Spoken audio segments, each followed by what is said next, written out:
Evil Geniuses were crowned the 2018 CWL champions in August with an impressive showing in both the preparation in the form of strong vetoes and well thought out strategies, and the execution of those strategies against their top tier opponents.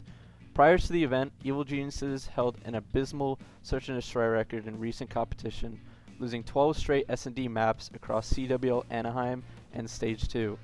In response, EG spent its time before champs emphasizing its S&D play during a week-long bootcamp.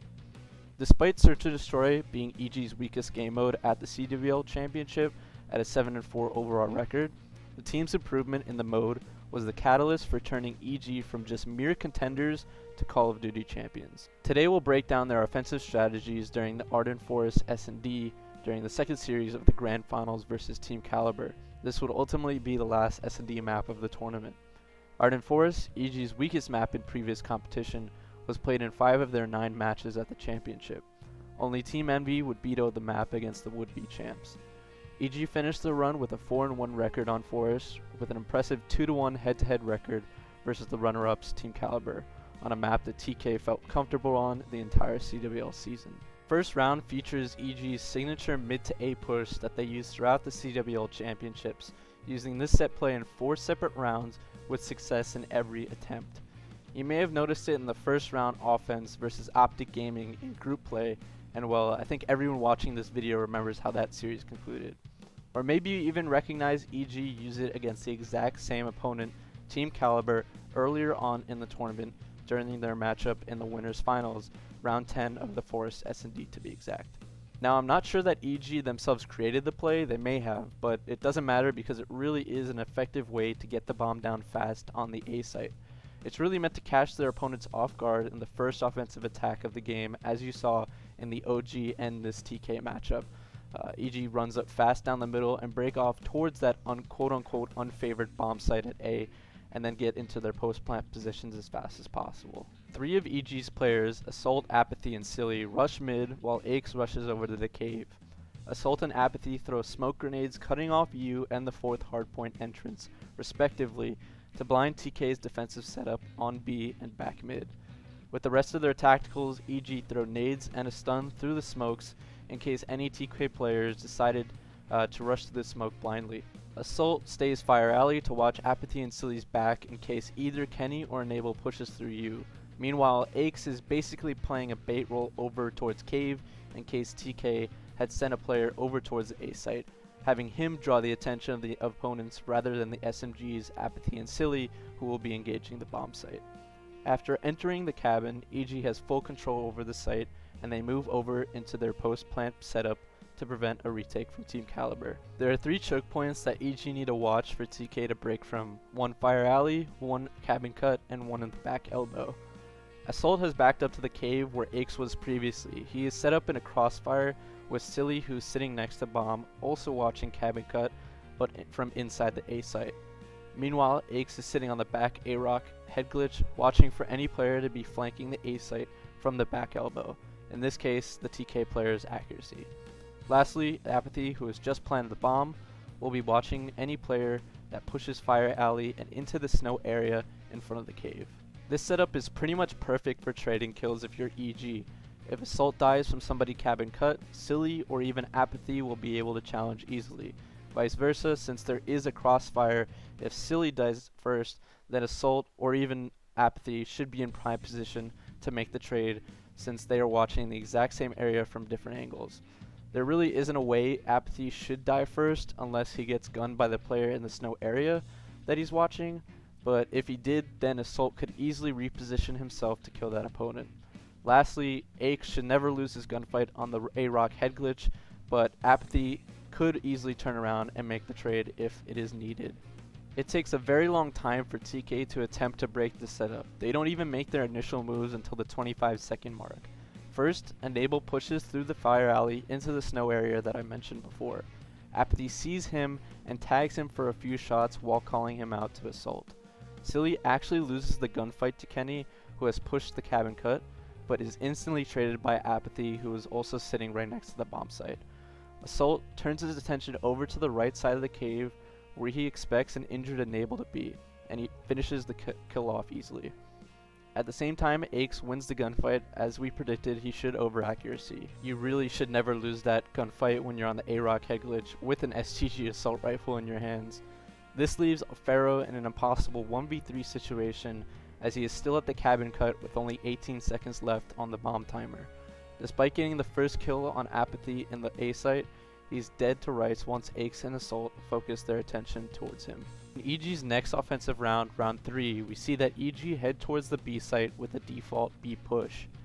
EG throws a smoke grenade right in front of the B bomb to cut off the vision of those playing in Broken, as well as one at the tank next to the 4th hardpoint in mid to cut off the vision of any TK player rushing mid and trying to go U. Assault stays back and will sit at the barrel head glitch next to the fire tank to watch mid.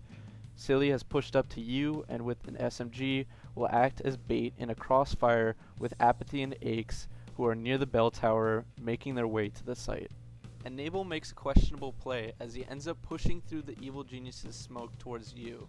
However, he is rewarded with a kill on Silly. But before you can get to him, Silly had thrown a set nade into the stair corner that Kenny was situated in and found first blood. Apathy is able to then quickly trade the kill on Enable before he is able to push back through the smoke. This gives the attacking EG squad an advantageous 3v2 situation with just set nades and an executed trade, leaving no more SMG players on TK left in the round, as Accuracy is using an AR and Pharaoh is using a sniper. Pharaoh is not able to connect on his sniper shots, and EG are able to maintain good sight control. Once Apathy starts to plant, EG is ready to continue playing for these trades, and that's exactly what they do. Accuracy pushes the planner without any assistance as Pharaoh backed up, gets the kill, but is then instantly traded out by Aches. Pharaoh is now left in a 1v2 situation with only a sniper to break the EG setup, and all EG has to do once again is trade effectively. This really goes to show you how important it was for Silly to draw that first blood on Kenny to open up the round and allow EG to play for their trades. Pharaoh finds a shot onto Aches' leg as he's planning and is able to get out with his life. This is really unfortunate positioning there by Aches as Assault was watching Broken, but Pharaoh had the perfect angle to see Aches' leg without being seen by Assault. Assault chooses wisely to quickly plant the bomb as soon as Pharaoh backs up and then posts up near Broken, the place Pharaoh would least suspect him to be after planning, since Pharaoh had just found the pick earlier in that area on Aches. EG ends up winning another offensive round as Assault wins this 1v1 situation versus Pharaoh. In round 5, we see the exact same default B push that EG made in their previous offensive round. Smokes at the mid hardpoint tank and in front of the B site next to Broken, with EG players playing in the exact same positions. Assault at the fire tank, Silly and U, and Apathy and Aches moving in from the bell tower. EG's nade pressure gives them instant access to the B site just like the previous round, and Enable and Kenny are forced to wait for the rest of their team to make a 4v4 retake. Assault makes a questionable decision of pushing Fire Alley, trying to force a kill on a possible player flanking from A site. He's able to get the kill anyway, but it's really unnecessary gunfight. If he lost the gunfight to Pharaoh, there would have been no EG player to make a trade with him, as the rest of the team was on the other side of the map where the bomb was planted at B site. Aches gets another kill on Enable, who's peeking from Broken as the smoke clears. Kenny wins a gunfight with Apathy as he maneuvers around a smoke grenade, and Assault gets another kill Fire Alley as Accuracy is flanking, leaving Kenny in a very tough 1v3 situation. EG's pressure on the bomb site and ability to take control over it so seamlessly with their tacticals is very impressive to say the least. The last round of the S&D, and of the tournament for that matter, features EG's signature mid to A push once again. The same smokes and nades are thrown towards U and the 4th hardpoint entrance. However, this time EG is met with 3 TK players running down mid and pushing through the smoke, trying to counter this strategy. Apathy's nade is able to take out Accuracy, while Silly is able to win a crucial gunfight on a pushed up Kenny while at the head glitch in front of the Fire Alley. 2 quick kills and a 5-1 round advantage means EG is in a prime position to close this game out easily. Aches, who is once again at Cave, notices Enable pushing cabin cut, avoiding mid at all costs. After finding the kill on Enable, EG are unaware that Pharaoh had actually made it behind Aches into cave while Aches was looking fire cut for Enable. This almost turns into a disaster 1v4 situation 3-piece for Pharaoh, but he is only able to get 2 kills, and all EG have to do is push together in this 2v1 situation since they already know where Pharaoh is hiding in the cave. Despite this round win in round 7 not looking as clean as the round 1 win with the mid to A strategy, EG was able to adapt to the 3-man push towards mid and get crucial initial kills in the round. Not every round is going to line up perfectly with your strategy like that round 1 setup, and you may be faced with a team trying to counter your strategy, especially if you beat them with it earlier in the game. Massive props to Bevels and the EG players on focusing on their S&D, especially on Arden Forest, when they needed to improve it the most.